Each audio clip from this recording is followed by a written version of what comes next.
오늘 이 본문 말씀을 통해서 기쁨의 발견이란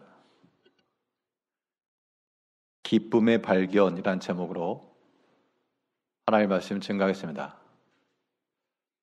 오늘날 이 세대가 기쁨을 상실한 세대가 되어서 우리가 예수를 믿는다라고도 말하지만 믿는 기쁨이 없고 시리에 빠지고 낭망하고 그러한 현실들을 우리가 살아갑니다. 이러한 때 오늘 본문을 보니까 특징적으로 나오는 말이 즐겁게 성전 봉헌식을 했고 즐거움으로 무교절을 지켰고, 그 당시 솔로몬 성전에 비하면 초라했지만 예수르바벨 성전이 온전히 봉축된 후 그 백성들이 기뻐했다는 겁니다. 우리가 세워나갈 성전이라고 하는 것은 오늘날 하나님의 그 영이 거하시는 우리 자신이 영적 성전이니까 우리를 날마다 만들어가고 세워가야 되겠는데요. 오늘 본문에 나오는 이 백성들이 성전이 완성된 것을 놓고 그렇게 기뻐하고 즐거워했던 것처럼 세상 일로는 그닥 즐거울 것도 없고 소망도 없어 보이는 우리의 삶일지라도 우리의 영적 성전이 건축되어 가는 것을 통해서 하나님 앞에 즐거이 기쁜 마음을 가지고 살아야 되겠습니다. 발견이라고 하는 것은 새로운 곳을 향해 나가는 문과 같습니다. 무엇인가를 발견했다는 것은 그것으로 인해서 새로운 길, 새로운 일이 가능하다는 것인데요. 우리가 우리 인생의 삶 가운데서 기쁨을 발견할 수 있다는 것은 낭망에 있는 우리 영혼에 소망을 주는 것이고, 다 죽어가는 사람에게 산소호흡기 다는 것처럼 우리 삶 속에서 이 믿음 안에서의 기쁨과 즐거움들을 우리가 찾고 발견하고 그것을 소유하기를 힘써야 되겠습니다. 그럼 이런 기쁨이 도대체 어딨냐? 우리가 어디에 가서 어디에서 우리의 신앙의 기쁨을 찾을 것인가? 오늘 본문 말씀을 통해 살펴보도록 하겠습니다. 첫 번째로 우리의 신앙의 기쁨이라고 하는 것을 어디서 찾을 것인가 하니 우리는 말씀 안에서 찾는 겁니다. 우리의 즐거움이 어디 있을까? 어떤 사람은 물질에서 찾기도 하고, 또 어떤 사람은 자녀들에게서 찾기도 하고, 또 어떤 사람은 개인의 여가 생활과 취미 생활에서 즐거움을 찾기도 할 겁니다. 그런 기쁨과 즐거움도 물론 유익하겠으나 영원할 수가 없고, 우리의 참된 평안과 기쁨과 즐거움은 말씀 안에서 있어라고 하는 것들을 우리가 깨닫고, 그러니까 그 기쁨을 얻으려면 말씀 안에 들어가서 찾는 겁니다. 말씀 안에서 찾는다라고 할 때는 기록된 말씀 그대로, 기록된 말씀 그대로 우리가 지키고 순종해 나아갈 때, 그때 말씀 안에서의 기쁨을 얻을 수 있습니다. 특별히 오늘 본문 16절부터 보면 이스라엘 자손과 제사장들과 레위 사람들과 기타 사로잡혔던 자의 자손이 즐거이 하나님의 성전 봉헌식을 행하니, 여기서 이제 모든 백성들이 성전 봉헌식을 행하였다. 이스라엘 자손이라 그랬는데요. 뒤에 나오게 되면 보게 되면 12지파를 대표해서 속죄제를 드리기도 했는데, 귀환한 사람들, 포로에서 돌아온 사람들은 북쪽 이스라엘 지파가 아니라 유다 지파였습니다. 유다 지파긴 했지만 하나님의 그 언약, 하나님의 구원의 언약이 이스라엘에게 있었기 때문에 그게 이제 전체적 측면이다라고 보면 되어 있고요. 그래서 그들이 이 봉헌식 때 뭘 했냐? 17절, 18절에 보니까요. 하나님의 성전 봉헌식을 행할 때 수소 100마리와 순양 200마리와 어린 양 400마리를 드리고 또 이스라엘 지파의 수를 따라 수렴소 12마리로 이스라엘 전체를 위하여 속죄제를 드리고 제사장을 그 분반대로 레위 사람을 그 순차대로 세워 예루살렘에서 하나님을 섬기게 하되 모세의 책에 기록된 대로 하게 하니라. 지금 이 백성들이 즐거이 하나님을 섬기고 하나님을 찾을 수 있었던 것은 그들이 조상적부터 버려왔던 그 하나님의 말씀을 회복했기 때문입니다. 그들이 우상을 섬기고 하나님께서 그대로 알려주신 그 말씀 버리고 나갈 때 그들의 황폐함이 이르렀는데, 이제 하나님께서 돌이켜섰을 때는 자신들의 생각을 따라 행하지 않고 우리 18절 하반절에 있는 것처럼 모세의 책에 기록된 대로 하게 하니라. 그러니까 그들의 기준이 이제 더 이상 다른 데 있지 않았고 그들의 모든 판단과 행동과 기준이 기록된 말씀이 있었다는 겁니다. 그 안에 우리의 참된 기쁨과 만족이 있다라고 하는 것을 우리에게 상징적으로 보여주고 있습니다. 하나님의 전이 세워져 나갈 때, 하나님이 영이 거하시는 우리 하나님의 성전을 우리가 세워나간다 할 때도 우리에게서 참된 기쁨과 즐거움이 나오게 하려면 기록된 말씀 그대로 지켜나가는 것이 무엇보다 필요하겠습니다. 그러면 왜 말씀 그대로 지켜야 되는가?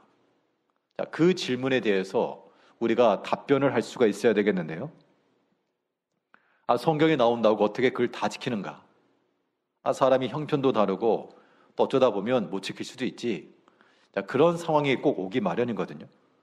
자, 그럴 때마다 우리가 그럴 수도 있지라고 한 번, 두 번 길을 열게 되면 이거 배에 구멍 난 것처럼 지금 당장이야 손으로 망다치지만 나중에는 배가 침몰할 수도 있습니다. 그런 관점에서 우리가 말씀의 원형 그대로, 하나님께서 상황을 모르고 사정을 몰라서 그렇게 기록해 놓으신 건 아닐 거니까 그 말씀 그대로 기록하신 데는 다 뜻이 있고 의미가 있고 그런 뜻을 우리가 발견해야 되겠고요.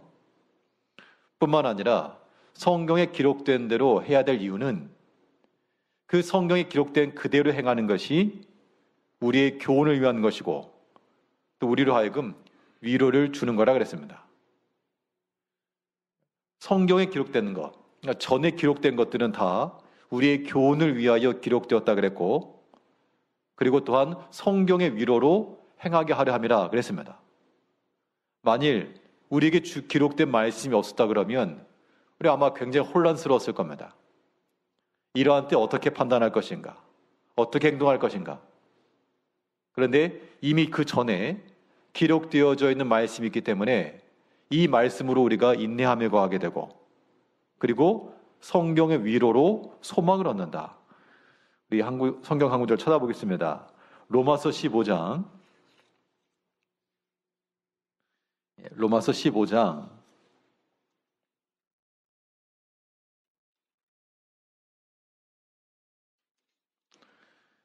4절입니다.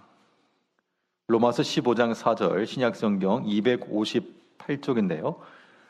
기록되어진 말씀이 우리에게 어떤 유익을 주는가, 그 말씀 그대로 지켜야 될 이유에 대해서 우리 15장 4절 우리 같이 읽겠습니다. 무엇이든지 전에 기록된 바는 우리의 교훈을 위하여 기록된 것이니 우리로 하여금 인내로 또는 성경의 위로로 소망을 가지게 함이니라. 무엇이든지 전에 기록된 것, 이게 성경을 가리키는 겁니다. 이전에 기록된 것, 이게 기록되었다라고 하는 것은 기록된 말씀이죠. 무엇이든지 all입니다. all. 이전에 이 성경에 기록된 것은 우리의 교훈을 위하여 기록되었고 그리고 그 말씀을 따라 인내하여 성경의 위로로 소망을 가지게 하려 합니다. 이런 마음을 깨달아야 우리는 말씀 그대로 지금 당장 그 말씀이 우리 눈앞에 실현되지 않았으나 근데 시간이 지나다 보면 말씀대로 사는 것이 제일 복되다, 제일 안전하다, 제일 귀하다라고 하는 것들을 우리가 깨닫게 됩니다. 사람이 순간순간 미혹에 빠지고 지금 당장 눈앞에 있는 것에 우리가 시험에 빠져서 말씀대로 지키지 못해서 그렇지, 지나고 돌이켜보면 참 말씀대로 행하는 것이, 하나님 말씀대로 사는 게 단순하지만 이게 복된 거다라고 하는 것들을 항상 깨닫게 되는데요. 그 말씀 안에서 우리의 참된 기쁨이 있음을 이해하시고, 무엇이든지 그 기록된 말씀은 우리에게 소망을 주려 함이라 그랬으니까, 그 말씀 안에서 소망을 가지시고 기록된 말씀 그대로 우리가 지켜나가기를 힘써야 되겠습니다. 우리가 말씀대로 행하여 나가는데, 그런데 우리가 사람이 말씀에 기록되어 있지만 그만큼 힘이 미치지 못할 때가 있습니다. 그러니까 기록된 말씀 그대로 행하면 제일 좋고, 말씀대로 행하려고 하는데 상황이 안 되는 그런 경우도 있죠. 자, 그럴 때 어떻게 될까? 그럴 때는 어떻게 하든지 이 핑계 저 핑계를 대서 빠져나갈 그럴 생각을 할 게 아니고, 우리가 하나님 말씀을 순종해 나가야 되겠는데, 그래야지만 그 말씀 안에서 기쁨이 있으니까요. 그 말씀을 순종함에 있어서 우리가 마음대로 바꿀 것이 아니라 말씀 그대로, 원형 그대로의 말씀을 지켜야 되고, 또한 우리가 행할 수 있는 것에 있어서 최대치의 순종이 필요한 겁니다. 이게 우리 참 많이 부족한 것 같습니다. 안 하는 건 아닌데 그냥 조금 하나, 조금, 혹은 절반만 해도 많이 하는 거죠. 하나님께서 우리에게 구하시는 것은 끝까지 충성하는 거니까, 사람마다 그렇다고 해서 다 동일한 양의 달란트를 주셨냐? 그것도 아닙니다. 사람마다 그런 은총도, 은사도 다르고 하는 역할도 다르죠. 그러나 하나님께서 우리에게 주신 그 환경과 조건 속에서 우리가 최대치로 순종해 나아갈 때, 거기에 힘이 들고 고생도 있고 어려움도 있지만 그게 기쁨으로 돌아온다는 겁니다. 성경에 보게 되면 엘사 선자가 한 여인의 집에 갔을 때, 거기서 한 끼 식량밖에 없었는데 그걸 먼저 먹을 것을 가지고 오너라. 그러면 그 당시 물론 다들 어려웠겠지만 그래도 먹을 끼니 걱정 없이 사는 사람도 있었겠죠. 그런 사람들에 비하면 한 끼 식량밖에 없었으니까 굉장히 어려운 일인데, 그런데 그때 그 한 끼 식량에 대해서 최대치의 순종을 해드리니까 그 가정에 기름이 끊이지 않았다 그랬습니다. 뿐만 아니라 예수님께 나와서 향유를 부었던 그 한 여인에 대해서도 어떤 제자들은 이거 300데나리온이다, 300데나리온, 그렇게 책망했을 때 예수님께서는 가만 냅두어라. 예수님께 그걸 몰랐겠습니까? 이거 몇 데나리온인지 몰랐을 리가 없고 그 향유가 귀한 것이다 라고 하는 것을 모르실 리 없었지만, 그때 뭐라 말씀하셨는가 하면 가만두어라. 저가 장사를 위해서, 예수님의 장사를 위해서 힘 있는 대로 준비하였느니라. 그러니까 그 여인에게 있어서는 할 수 있는 최대치의 순종을 했다는 겁니다. 오늘 본문을 보게 되면 우리 17절 말씀에서 이 성전 봉헌식 때 드려진 그런 예물들을 한번 보겠습니다. 17절에 하나님의 성전 봉헌식을 행할 때 수소 100마리와 순양 200마리와 어린 양 400마리를 드리고, 또 이스라엘 지파의 수를 따라 수염소 12마리로 이스라엘 전체를 위하여 속죄 제를 드리고, 수소가 몇 마리입니까? 수소가 100마리, 순양 200, 어린 양 400, 합쳐서 양 600마리. 그러니까 그 성전 봉헌할 때 수소가 100마리고 그리고 이 양이 600마리니까 많은 거죠, 사실. 많이 들었습니다. 그런데 솔로몬 성전 봉헌할 때는 어땠는가? 솔로몬 성전이 완성되고 그 봉헌식 행할 때 그때 드려졌던 제물이 소가 2만 2천 마리, 그리고 어린 양이 12만 마리, 그래요. 12만 마리. 얼핏 단순히 계산해도 약 20배 정도의 차이가 나는 거죠. 그러니까 솔로몬 성전 봉헌식에 비하면 20분의 1이라는 겁니다. 20분의 1. 물론 100마리도 굉장히 많죠. 600마리 굉장히 많습니다. 솔로몬 성전에 비하면, 그렇기 때문에 그 솔로몬 성전에 보았던 그 연로에 있던 장로들이나 나이 많은 노인들이 이 모든 상황들을 보면서 울었다, 그런 얘기죠. 예전에 비해서 확연히 줄어든 그러한 규모, 그러한 모습들, 요즘 같아서는 이전 한국 교회가 부흥하던 그런 때, 그래서 각 교회들마다 어느 지역마다 십자가만 꼽아도 교회가 되는 그런 시절이 있었다, 그런 말을 들었고요. 또 어느 곳에든 교회에서 먹을 것 준다 그러면 애들이 몰려들던 그런 때들이 있었습니다. 그런 때에 비하면 그게 만일 솔로몬 성전의 봉헌식 같아가지고 수소가 2만 2천 마리, 어린 양이 12만 마리. 근데 요즘의 때는 또 확연히 줄어들어서 소가 100마리, 양이 600마리. 그 전에 비하면 좀 형편없어 보이지만 그래도 그 100마리가 어디냐? 어린 양 600마리가 어디냐? 하나님께서 세워주시는 것에 대해서, 그래서 그 이전의 영광을 봤던 사람들은 슬퍼 대성통곡했지만, 그러나 포로에서 돌아왔던 그걸 알지 못하는 젊은 세대들은 기쁨의 노래를 불렀다 그랬습니다. 우리가 그 전과 비교해서 빈약함이 있을지라도, 그러니까 지금 수르바벨 성전이 지어졌을 이 당시에는 그 전과 비교해 보게 되면 형편이 없고 고작 이거냐라고 말할지 모르나, 그러나 그들이 처한 상황과 형편 속에서는 기쁨으로, 즐거움으로, 자원함으로 충분히 드려진 그런 모습인 겁니다.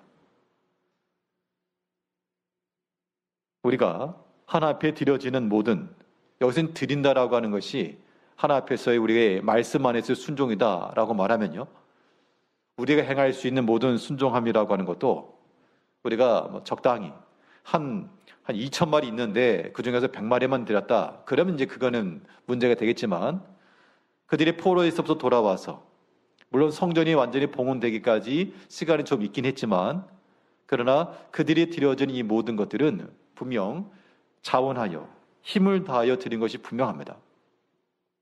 그렇게 하니까 거기에 기쁨이 있었다는 거예요. 우리가 주를 위해서 봉사할 때도 마찬가지입니다. 어떤 경우는 좀 피곤하고 힘드니까 우리 좀 설렁설렁하거나 시간을 조금 단축을 하거나 아니면 적당히 가서 적당히 나오거나, 그런 것이 우리에게 만족을 줄지 모르지만, 그러나 주의 일의 모든 일은요, 우리가 진심으로 마음을 다해 생각하게 되면 충성한 것, 힘을 다하여 행한 거기에서 우리 영적 만족함이 나오는 겁니다. 동의가 안 된다는 것은 아직 그런 경험이 없기 때문이죠. 우리가 힘을 다하여, 그러니까 우리가 주를 사랑하는 마음을 가지고 힘을 다하여 수고하고 섬기고 거기서부터 나오는 참된 평안, 주를 섬긴 그 즐거움, 이런 것들이 우리 가운데 충만하려면 우리가 먼저 주 앞에서 사람 생각을 가지고 그냥 절반만 하는 게 아니고요, 힘을 다해서 수고하는 데 있다는 겁니다. 성경을 보게 되면 하나님을 섬기는 모든 표준적인 규례는 적당히 섬겨라가 없고, 내 마음과 정성과 뜻과 힘을 다하여 하나님을 섬김에 있어서도 사실 우리가 생각할 수 있잖아요. 이 정도 선에 멈춰야 되겠다. 그러지 말고 마음도 다하고 힘도 다하고 뜻도 다하고 정성도 다하여 하나님을 섬기라. 이게 구약에 그렸던 말씀이고, 예수님께서도 그 율법을 인용하시면서 내 마음과 정성과 뜻을 다하여 하나님을 사랑하라 하셨으니, 그 말씀을 지켜내는 것이 무엇보다 중요한 겁니다. 바울 사도도 말하기를, 이를 위해서 나도 내 속에서 역사하시는 그 역사 힘을 따라 힘을 다하여 수고하노라. 분명히 얼마든지 요령 피우려고 그러면 그럴 수 있었겠죠. 그런데 그 양심적 고백으로 말하기를, 내가 힘을 다하여 수고하노라.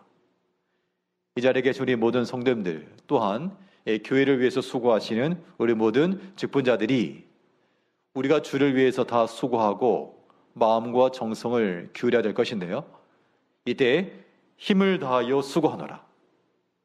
그러면 나만 수고한다, 사실 그런 마음이 들게 되면 이게 뭐가 잘못된 겁니다. 온전한 주를 위하여 드려지는 게 못 되는 거예요. 충성된 종은 주인이 명한 것을 행한 것으로 족한 겁니다. 그 결과치에 대해서 A라는 종이 있고 B라는 종이 있는데 나는 이만큼 일하는데 왜 쟤는 저만큼 하냐.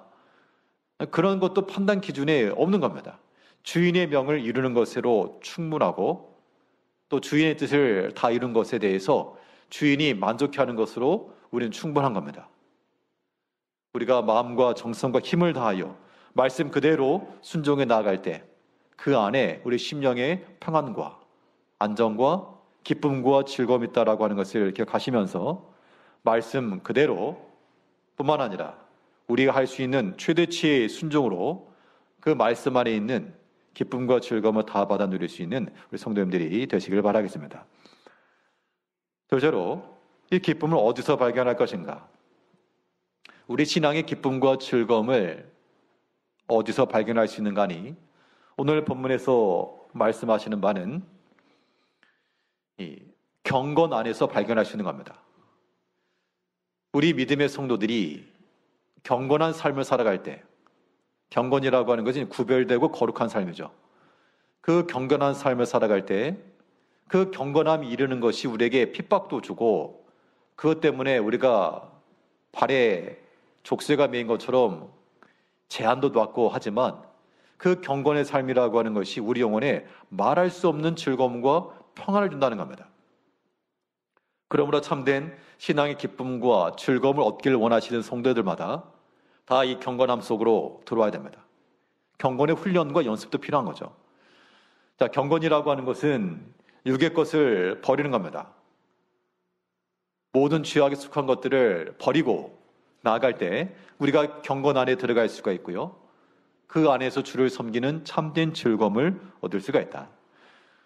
오늘 본문 19절부터 보게 되면 사로잡혔던 자의 자손이 첫째 달 14일에 유월절을 지키되 제사장들과 레위 사람들이 일제히 몸을 정결하게 하여 다 정결하매 사로잡혔던 자들의 모든 자손과 자기 형제 제사장들과 자기를 위하여 유월절 양을 잡으니 사로잡혔다가 돌아온 이스라엘 자손과 자기 땅에 사는 이방 사람의 더러운 것으로부터 스스로를 구별한 모든 이스라엘 사람들에게 속하여 이스라엘의 하나님 여호와를 찾는 자들이 다 먹고, 이 유월절 규례를 지켰는데 보니까 21절에 보게 되면 이방 사람의 더러운 것으로부터 스스로를 구별한 모든 사람들, 그들이 여호와께 드려지는 이 유월절 제사에 참여했고 거기에서 함께 음식을 먹고 기뻐하고 즐거워했다는 겁니다. 그 땅에 사는, 그러니까 자기들 땅에 살았으니까 알고 지냈다 그런 얘기입니다. 주변에는 여전히 믿지 않는 이방 사람들이 삶이 있었고 그들의 문화가 있었고 그들의 삶의 패턴이 있었고, 그런데 그 이방 사람들의 더러운 것으로 구별한 자들, 그러니까 그들의 삶의 방식을 이제 버린 겁니다. 예전 그들은 이방 사람들의 삶을 따라가다가 포로로 잡혀갔는데 이제 거기서부터 돌아온 이후 이 시점에서는 그 주변에 있던 이방 사람들의 삶의 패턴을 따르지 않고 그걸 다 버렸다. 이것이 그들이 이 경건함과 하나 앞에 구별된 삶 속으로 들어가게 된 겁니다. 우리가 하나님의 전을 지어나간다 할 때 우리 자신이 하나님의 성전이니까요. 하나님의 영이 너희 안에 거하심을 알지 못하느냐? 우리가 하나님의 성전이니까 이 하나님의 성전을 세워감에 있어서 성경에서 없애야 될 것, 제해야 될 것에 대해서 교훈을 했는데요. 역대기에 보게 되면 이제 너희는 성결하게 하고 또 너희 조상들의 하나님 여호와의 전을 성결하게 하여 그 더러운 것을 성소에서 없애라. 그 더러운 것을 성소에서 없애라 그랬으니까 우리가 하나님의 성전이면 우리 속에 들어있는 것 중에서 더러운 것들을 없애라. 우리 마음속에서 더러운 것이 무엇입니까? 모든 악한 생각들, 모든 속된 마음들, 욕심에 끌려가는 모든 행위들, 사랑하지 못하는 모든 일들, 이런 것들이 다 이제 우리 속에 성소를 더럽히는 것들이죠. 하나님이 거하시는, 하나님이 존재하 신료하시는 그 성전, 그 성소를 더럽히는 모든 인간적 생각들, 사람의 마음에서 나오는 그런 일들, 세속에 속한 것들, 그런 것들을 다 없애라. 그래야지만 성소가 세워져 나간다, 그 얘기입니다. 오늘 본문에서 이스라엘 백성들이 포로에서부터 돌아와 하나님의 성전이 지어지는 것을 보고 기뻐하여 하나님 앞에 나아갔는데, 이제 우리도 하나님 앞에서 이러한 우리 자신을 잘 만들어감으로 하나님의 성소를 완성시켜 나간다라고 하는 것들을 항상 생각하고, 아무튼 더러운 것을 없애는 것이 중요합니다. 우리가 어떤 방을 청소한다든지 그럴 때도 사실 이 지저분한 것들만 없어도 많이 깨끗해지죠. 여러 가지 지저분한 것들, 더러운 것들이 주변에 널려 있으니까 그것이 전체적으로 어지러워지는 것인데, 버려야 될 것만 잘 버려도 우리가 깨끗하고 정결하게 정돈될 수가 있겠습니다. 사람이 살아가는 그런 공간이야 우리가 때로 사람의 성격에 따라서 항상 깨끗하게 하는 사람도 있고 그렇지 못한 사람도 있겠습니다만, 우리의 영적인 성전에 대해서는 날마다 그 누구 막론하고 하나님의 성소를 더럽히는 모든 것들, 그러니까 스스로 깨달아야 되죠. 아, 이게 더러운 것이다. 이거 우리 성소를, 하나님이 거기 계시는 곳을 이거 보기 안 좋게 만드는 거다. 혹은 그것이 우리에게 부끄럽다. 그런 마음을 알아야 없앤다는 겁니다. 우리가 하나님 앞에서 이 경건 생활 속에 들어온다라고 하는 것이 우리 신앙의 기쁨을 주는데요. 육의 것은 제하여 버려야 되고, 반대로 우리 영의 것을 소유하고 영의 것을 채워넣어야 됩니다. 그 경건 속에서 우리에게 얻어지는 것들이 바로 하나님 앞에서 구별됨과 정결한 삶이 되는 거죠. 6장 20절에서는 제사장들과 레위 사람들이 일제히 몸을 정결하게 하여 다 정결함에 사로잡혔던 자들의 모든 자손과 자기 형제 제사장들과 자기를 위하여 유월절 양을 잡으니, 이 유월절 이 잔치에 참여했던 사람들은 자기 멋대로 살다가 온 게 아니라 백성들로부터 레위 사람들로 제사장에 이르기까지 다 정결케 하였다. 여기 정결케 했다라고 하는 것이 구별했다, 그런 얘기죠. 하나님 앞에 드려지기 위해서 구별됨, 그러한 모습 속에서 그들의 마음과 행실을 거룩하고 정결하고 경건함 속으로 받아들였을 때 그 마음 속에 하나님께서 기쁨을 주신 겁니다. 우리가 만일 예배를 드린다고 하지만 죄를 짓고 예배 자리에 앉아 있게 되면 말씀이 들리지도 않을 것이고요, 입을 열어서 찬송도 못할 것이고, 우리 마음의 기쁨은 없을 겁니다. 두려움이 임하겠죠. 반대로 우리가 하나님 앞에 책망할 것이 없고, 직분자들의 덕목 중에 하나인데 책망할 것이 없고, 모든 일에 진실하며 충성되며 절제하며, 이러한 영적인 면면들을 우리가 잘 갖추어 나간다 그러면 그 하나님의 은혜의 보좌 앞에 담대히 나간다 그랬습니다. 우리가 행하는 모든 영적인 일들이 하나님 앞에 공로가 될 수 없습니다. 그런 것들을 가지고 어떤 대가를 요구할 수 있는 것은 아니지만, 그러나 공의로우신 하나님은 그 앞에서 구별되고 깨끗하고 정결하게 살아가는 사람들에게 대해서 은혜를 베풀어 주는 것이 또한 하나님의 약속입니다. 그래서 우리는 이 경건함이 이르도록 하나님의 말씀 가운데 항상 묵상하시고 또한 기도하시면서, 말씀과 기도라고 하는 게 결국 뭡니까? 오늘 에스라 이 스룹바벨 성전은 산에서 나무를 가져다가 만든 거죠. 그 재료가 나무였습니다. 우리가 지어가야 될 하나님의 성전은 나무로 지을 수는 없죠. 우리가 지어가야 될 하나님의 성전의 재료가 바로 말씀과 기도였습니다. 하나님의 말씀을 듣고 그 말씀 의지해서 기도하고, 또 그 말씀 기도한 대로 힘써 순종하고, 이것이 날마다 만들어져가는 우리의 성전이요, 그 안에서 우리는 영적 기쁨과 즐거움을 얻는 겁니다. 이런 경건에 속한 일들은 이 세상뿐만 아니라 앞으로 다가올 내세에도 유익이 있다고 그랬습니다. 장차 하나님 나라가 어떨지 우리가 알 수 없으나 성경의 약속에 의하면 육체의 연습이라고 하는 것은 약간의 유익이지만 경건의 연습은 범사 유익하다. 그래서 금생과 내생의 약속이 있다고 그랬습니다. 이제 우리가 하나 앞에서 이 불경건에 속한 거기 때문에 우리 기쁨이 사라지는 거죠. 아담과 하와가 하나님이 금하신 선악과를 따먹고 불경건에 이르렀기 때문에 그 마음의 기쁨도 사라졌고 에덴에서 쫓겨났죠. 우리의 모든 신앙의 삶 속에서 하나님께서 우리에게 명하신 그 믿음의 길을 따라 모든 육의 것, 하나님의 성소를 더럽히는 것들은 다 없애라 그랬으니까 우리 스스로가 보고 판단해서 구석구석 또 혹은 저기 숨겨놓았던 모든 휴지 조각과 같은 것들 다 찾아서 우리가 스스로 버려야 되겠고요. 우리 마음속에 오직 거룩한 것과 정결한 것을 가득하여 제사장들과 레위 사람들이 일제히 몸을 정결하게 하여 그 구별된 마음을 가지고 하나님 섬겼던 것처럼 우리 모든 성도님들도 우리가 경건에 이르지 못해서 그렇지 참으로 경건하고 정결하고 우리의 마음이 깨끗하면 하나님 앞에서 그 기쁨이 있다는 겁니다. 그 영적 즐거움과 기쁨을 얻어야 되겠고요. 또 우리 신앙의 기쁨을 어디서 얻겠는가? 한 가지만 더 살피면 사명 안에서 기쁨과 즐거움을 얻는다 그랬습니다.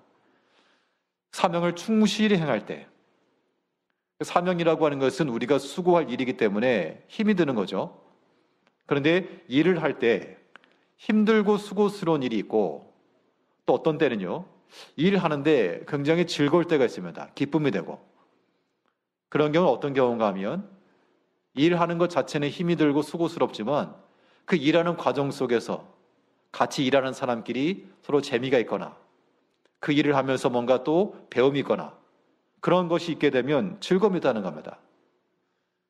우리가 주 안에서 힘써 주의 일을 행하다 보면 그 사명을 잘 감당하면 하나님의 도우시는 손이 나타나기 때문에 거기에서 우리가 희열을 느끼는 겁니다. 하나님 이렇게 도우시는구나. 하나님 살아계시는구나. 그런 걸 느끼기 때문에 우리가 주의 일, 그 사명 속에서 기쁨과 즐거움을 발견할 수 있다는 겁니다. 오늘 보면 22절에서는 즐거움으로 이랫동안 무교절을 지켰으니 이는 여호와께서 그들을 즐겁게 하시고 또 아수르 왕의 마음을 그들에게 돌려 이스라엘의 하나님이신 하나님의 성전 건축하는 손을 힘있게 하도록 하셨음이었더라. 원래는 성전 건축함에 있어서 방해하는 세력이 있었습니다. 성전을 못 짓게 하려고 방해했는데 그런데 도리어 그 왕의 조서를 따라 필요한 모든 물자를 공급받게 했고 도리어 하나님의 성전 건축하는 데 도움이 되었습니다. 이때 아수르 왕의 마음을 그들에게 돌려, 여기서 말하는 아수르 왕은 그 당시 페르시아 왕이었던 다리오를 가리킵니다. 아수르라고 말한 것은 그 정통성 때문에 후대 왕들이 정통성 때문에 아수르, 바벨론에 이어가는 거기 때문에 아수르 왕 후예다라고 그렇게 언급했기 때문에 실제로 아수르의 왕이 아니고 이거는 그 당시 조서를 내렸던 페르시아의 다리오 왕입니다. 그 다리오 왕의 도움으로 하나님께 그로 하여금 돕게 하신 거죠. 아니 성전 한 구석에 있던 그 속에서 고레스 왕이 내렸던 조서를 발견하게 하고 그 조서대로 신속히 실행하라고 하나님께서 이 왕을 들어 쓰신 겁니다. 그러니까 이 이스라엘 백성 입장에서는 처음에 사람들이 성전 건축을 방해할 때는 방해하는가 보다 하고 16년 동안 방치해 놨다가 이제 두 번째 선자를 통해서 하나님의 성전이 이렇게 황폐했는데 너희가 이렇게 안전히 거하는 것이 가하냐, 그런 회개를 하면서 이제 우리가 다 중단하지 말고 성전을 이루자 라고 할 때 그때도 방해가 있었지만 멈추지 않고 나가니까 하나님께서 이렇게 돕는 자를 붙여주시고 하나님께서는 주의 일을 하려고 하는 그 사람들에게 일을 붙여준다는 겁니다. 도와주는 손이 있다 그 얘기죠. 그래서 우리는 어떤 일이건 사람의 생각과 판단으로만 안 돼 할 것이 아니고 하나님께서 역사하시면 얼마든지 가능케 됨을 믿고 나가는 겁니다. 근데 그런 일들이 어떤 사람에게 주어지느냐? 왕이 나를 도와주면 해야지, 이게 아니고, 순서가 그게 아니고요. 왕의 도움이 있었기 때문에 일이 이루어진 건 맞는데 순서상으로는 무엇이 더 먼저 있어야 되는가 하면 건축하는 손이죠. 자, 건축하는 손이 있었고 그 손에 힘을 더하게 하셨고, 그럼 나중에 힘을 더해준 것이 완성하게 이르게 했지만 건축하는 손이 없었다 그러면 그건 아예 시작이 안 되었을 겁니다. 우리 22절 하반절을 보게 되면 성전 건축하는 손을 힘있게 하도록 하셨음이었더라. 이것은 다리오 왕이 그들에게 힘을 주고 도와주고 협력했지만 그 백성들이 선자의 권면을 따라 우리 하나님의 성전을 다시 건축하자라고 하는 그러한 수고, 맡은 일에 대한 사명이죠. 그 맡은 일을 온전히 이루어 나갈 때 그 건축하는 손에 하나님께서 힘을 주신 겁니다. 이제 우리 모든 주의를 하는 성도님들도 조건이 다 되면 하겠다, 그렇게만 해서 될 수 없고요. 우리가 먼저 주를 위해서 나서고 주를 위해 수고하는 그 일이 있을 때 하나님께서 그 힘을 힘있게 하도록 하시고 라고 하는 것을 믿으시고, 비록 나를 도와주는 이가 없어도요, 하나님께 다 아시니까 하나님 앞에 기도하면서 오직 주의 일을 이루고자 하는 그런 바른 마음을 가지고 나가면 하나님께서 반드시 도울 자를 붙여주시고, 그 당시 다리오 왕이 도와줄 걸 누가 알았겠습니까? 생각지 못한 하나님의 도움이 우리를 위해 기다리고 있다라고 생각하시고 주 안에서 이 맡겨진 일들을 끝까지 잘 감당해 나가셔야 되겠습니다. 성전을 건축하고자 하는 그 손이 먼저고 그 이후에 힘있게 돕는 것이 오는 겁니다. 그런 일이 있다 보면 이제 수고스러운 일이지만 하나님이 함께 하시는 거니까 즐거움이 있죠. 우리 신앙의 기쁨과 즐거움이라고 하는 것, 오늘 본문에서는 이스라엘 백성들이 이 성전이 건축되어져 가는 이 속에서 기쁨과 즐거움 속에 거했는데, 이제 우리가 하나님의 성전, 영적 성전을 지어감에 있어서 우리도 말씀 안에서 기쁨과 참된 평안이 있음을 우리가 믿고 기록된 말씀 그대로 우리가 할 수 있는 최대치의 순종을 이룰 뿐만 아니라 모든 성소를 더럽게 하는 것은 다 없애고요, 우리 안에 거룩함과 정결함을 따라 이 경건함 속에서 하나님의 전을 세워나가며 주께서 우리에게 명하신 대로 그 손을 힘있게 하여 맡기신 그 일을 완성시켜 나가고자 하는 그 믿음 속에서 하나님께서 일하시는 것을 통해 기뻐하고 감사할 수 있는 그 기쁨에 충만한 성도님들의 삶이 되시기를 바라겠습니다. 기도하겠습니다.